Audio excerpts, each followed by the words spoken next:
The Raft by Jim LaMarche. Note from the author. This story is like the cigar box I kept as a boy. It's full of bits and pieces of my boyhood summers. Like Nicky in The Raft, I spent those summers with my grandparents at a cottage in the North Woods. My grandma was a self-taught artist and a fine friar of perch and bluegill. Also, like Nicky, I once found an old raft. It happened one day when my dad and I were running our dog, Brownie, in the rolling hills near town. We came to an abandoned camp where we found a small artesian pond with water coming up from the underground spring as cold and clear as glass. In the weeds along the shore, we found an old raft and a smooth pine pole. Much to my surprise, my dad let me take the raft out on the pond by myself.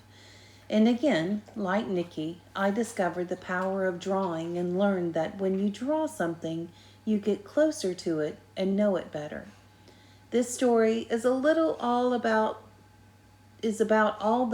those things: a summer in the woods, a special grandparent, becoming a river rat, and becoming an artist.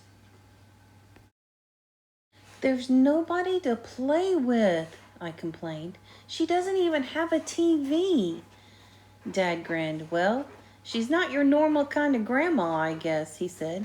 Calls herself a river rat, he chuckled. But I promise she'll find plenty for you to do. And you know I can't take you with me this summer, Nicky. There'll be no kids there, and I'll be spending my time at the plant. I felt tears again, but I blinked hard and looked out the window. That afternoon, I stood in Grandma's yard and watched my dad drive away. Dust rose up behind our car as it disappeared into the pines. Well, we can't stand here all summer, said Grandma. Come on, Nicky, it's time for supper. Honey or maple syrup on your cornbread? Grandma asked. I don't like cornbread, I mumbled, poking my finger into the syrup pitcher when she wasn't looking. If you're going to do that, you better wash up first, she said. She had eyes in the back of her head. Bathroom's through there. I pushed the doorway curtain aside and walked into what would have been the living room in anyone else's house. Books were scattered everywhere, on the tables, on the chairs, even on the floor. 3 of the walls were cluttered with sketches and stuffed fish and charts of the river. Several fishing poles hung from the fourth with the tackle box, a snorkel and a mask on the floor beneath them. It looked like a river rat's workroom, all right, except that in the middle of everything was a half-finished carving of a bear. Been carving that old fella for years, Grandma called from the kitchen. The real one hangs out in the dump. Now, come get your supper before I feed it to him. Dad was right. Grandma found plenty for me to do. In the morning, I stacked firewood, then helped her clean out the rain gutters and changed the spark plugs on her truck. The afternoon was almost over when she handed me a cane pole, a bobber, and some red worms. Fish fry tonight, she said, showing me how to bait the hook. That river's full of fat bluegills. Drop your line near the lily pads and you'll find 'em. Down at the dock, I looked things over. The lily pads were too close to shore. There couldn't be fish there. I walked to the end of the dock and threw my line out as far as I could. Then I sat down to wait and wait and wait. My bobber never moved. There's no fish in this stupid river, I said out loud, disgusted. We ate hamburgers for supper. Give it another try, said Grandma the next evening. I bet you'll catch something. Don't count on it, I thought, as I headed back to the dock. I threw my line in the water. Then I stretched out on the dock to wait. I must have fallen asleep because I was awakened by loud chirping and chattering. I sat up and looked around.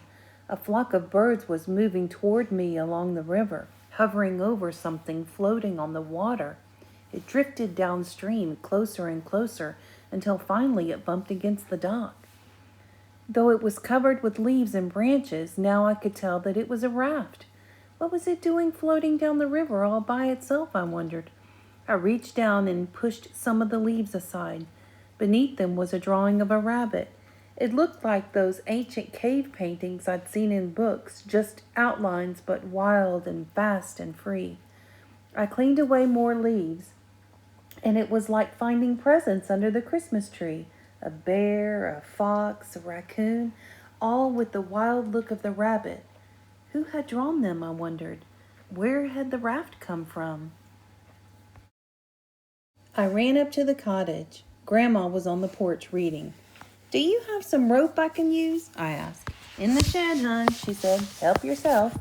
She didn't ask me what I needed it for, and I decided not to tell her. I pushed the raft into the reeds along the river's edge, then tied it to the dock so it wouldn't drift away. All the while, birds flew over my head, every now and then swooping down to the raft as if it were a friend. A crane waded through the reeds to it. A turtle swam up from the bottom of the river. The moon was risen yellow over the river by the time I went up to the cottage to go to bed. I was already down at the dock the next morning when Grandma appeared with a life jacket and a long pole. She didn't seem surprised by the raft at all, or by the animal pictures all over it. "How did you know—" I started. "Let's go," Grandma interrupted, tossing me a life jacket and stepping onto the raft. She pushed the pole hard to the river bottom, and we moved smoothly into the current. "Your turn," she said after a few minutes. She showed me how to hold the pole and push, and I pulled us to the middle of the river. Even there, the water wasn't over my head. We pulled the raft up the river, then let it slowly drift back down. The birds kept us company the whole time, soaring, swooping, singing. Some even landed on the raft and rode with us for a while. Hitchhikers, Grandma called them. After that, I had little time for anything but the raft. I raced through whatever chore there was, then ran down to the dock wondering what animals I'd see that day. It wasn't just birds that the raft attracted. One morning, 3 raccoons followed me along the shore. Another time, a turtle climbed on board and spent the morning sunning itself. And one afternoon, I saw a family of foxes slip through the trees along the river. When the weather turned too hot and sticky to sleep indoors, Grandma helped me put up a small tent on the raft. I lay on top of the cool sheets and read comic books by flashlight until I fell asleep. One night, a noise woke me up. There in the moonlight stood a huge buck. He looked right at me, then lowered his head to drink, as if I wasn't there at all. I found Grandma the next morning working on her bear carving. "Do you have some extra paper I could draw on?" I asked her. She brought out a big sketch pad and a pouch filled with thick pencils and crayons. "I've been saving these just for you," she said. "Better take these too." She held out a snorkel and mask. "Never know when they might come in handy on a raft." The sun was hot that afternoon, so I pulled into the shade of a willow, then waited to see what animals the raft would bring. It wasn't long before a great blue herring whooshed down with a crayfish in its bill. I grabbed a pencil and began to sketch. I felt invisible as the bird calmly ate its lunch right in front of me. Then it preened its feathers, looked back up the river, and flew off. That night, I showed my drawing to Grandma. "Not bad," she said, "not bad at all." And she tacked it on the wall on top of one of her own sketches. One day I pulled up river farther than I've ever been. Near a clump of tall cattails, I startled an otter family. They dove underwater, but as the other animals, the raft seemed to calm them down. Soon they were playing all around me. Grandma had been right about the mask and snorkel coming in handy. I slipped them on, then hung my head over the raft and watched the otters play. Chasing fish, chasing each other, sometimes just chasing their own tails. I kept very still, but they didn't seem to mind me watching. They played keep away with a small stone, then tug-of-war with a piece of rope. It was like they were showing off for me. They even let me feed them right out of my hand. Some mornings, Grandma would make a bag full of sandwiches and a thermos of icy lemonade.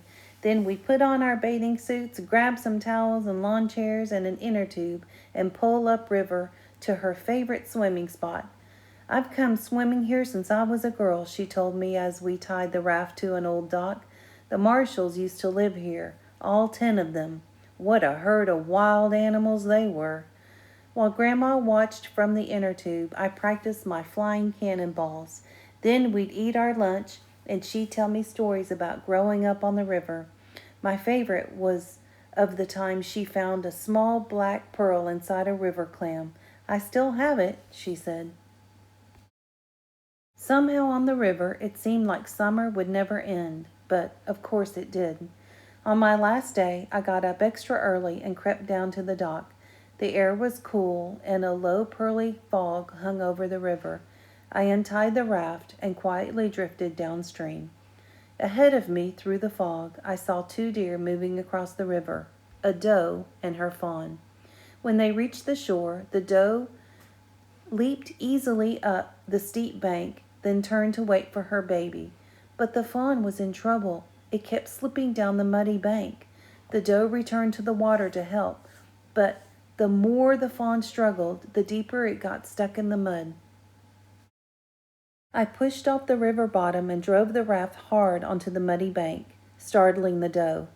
Then I dropped into the water. I was ankle deep in mud. "You're okay," I whispered to the fawn, praying that the raft would calm it. "I won't hurt you." Gradually the fawn stopped struggling, as if it understood that I was there to help. I put my arms around it and pulled. It barely moved. I pulled again, then again. Slowly the fawn eased out of the mud, and finally it was free. Carefully, I carried the fawn up the bank to its mother. Then quietly, I returned to the raft. From there, I watched the doe nuzzle and clean her baby, and I knew what I had to do. I pulled the stub of a crayon from my pocket and drew the fawn in all its wildness onto the gray boards of the raft. When I had finished, I knew it was just right. After supper, I showed Grandma my drawing of the fawn and told her my story. "It's perfect," she said, "but we need to do one more thing." She hurried up the cottage. Then she came back. She had tubes of oil paint and 2 brushes. Grandma helped me trace my drawing with an oil paint which soaked deep into the wood. "That'll keep it," she said. "Now you'll always be part of the river." "Just like you, Grandma," I told her. "A river rat." Grandma laughed. "Just like me," she agreed.